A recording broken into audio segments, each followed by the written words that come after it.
O ran Cymru, mi oeddet ti'n gapten yn erbyn yr iseldiroedd yn gynharach eleni. Faint o brofiad a gwefr oedd hynny? Ie, gwefr gwych. I chwarae dros eich gwlad, mae hynny'n teimlad gwych, ond i cael y sians i fod yn capten, un o targedau fi pan o'n i'n yn plentyn. Felly, colli ni'r gêm, ond yn erbyn tîm fel yr iseldiroedd hefyd, nes i joio'r gêm. Fyddet ti'n licio cyfle i gael wneud hynny eto? Efalle, dwi'n gwybod wrth gwrs mae gen i capten gwych mewn Ashley Williams fydd yn chwarae, dwi'n siŵr am blynyddoedd i ddod dros Cymru ac hefyd mewn Aaron Ramsey a chwaraeo'r gwych hefyd. Felly, i cael y sians unwaith, falle fydd hynna'n digon.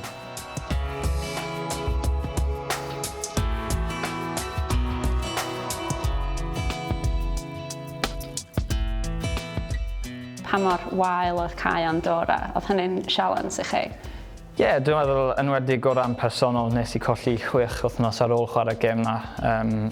Wrth gwrs colli 2 gêm dros Cymru, felly oedd yn siom. Dwi'n meddwl, does dim os fi chwarae ar pitch 3G, ond dwi'n meddwl mae safon y ca.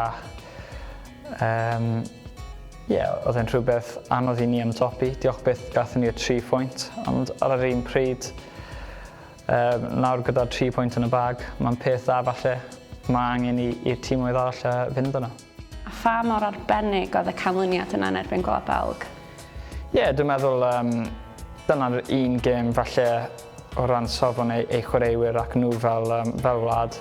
I chwarae'r ffordd wnaethon ni chwarae, oedd e'n teimlad gwych ac o ran y cefnogwyr hefyd, dwi'n siŵr wnaethon nhw joio gwylio'r gêm.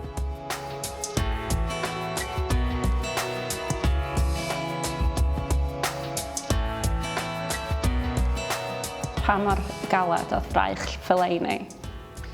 Ie, wel, dwi wedi cael bach o spel yn wythnosau diwethaf gyda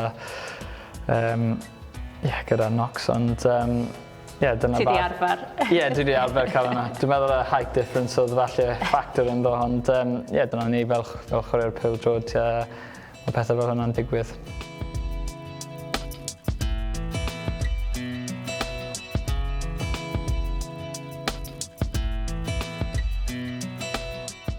Da ni wedi cael dechrau gwych i'r ymgyrch yma. Mae pawb wedi excitio'n lan. Ac o ran y cefnogwyr, mae bobl wrth y reswm yn dechrau breuddwydiol am Ffrainc.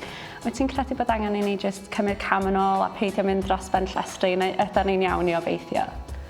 Mae'n neis dwi'n meddwl i obeithio a cael y fath yno o breuddwyd. Dyna fel chwarae, dyna beth ni'n teimlo. Felly, ar yr un pryd, mae llawer mwy gwaith i wneud. Wrth gwrs mae pob tîm dwi'n meddwl yn breuddwydio cyrraedd Ffrainc, felly gobeithio gallwn ni canolbwyntio, cyrraedd yr fath o safon ni wedi yn y gemau sydd wedi fynd ac gawn ni weld. Sut wyt ti'n edrych ymlaen i Israel? Wel, maen nhw cael dechreuad gwych, felly gêm anodd. Maen nhw wedi synnu ambell pobl gyda'r 3 enilliad maen nhw wedi cael. Ond ar yr un pryd, ni'n hyderus gallwn ni camu ymlaen. Gobeithio cael y 3 pwynt yn erbyn nhw.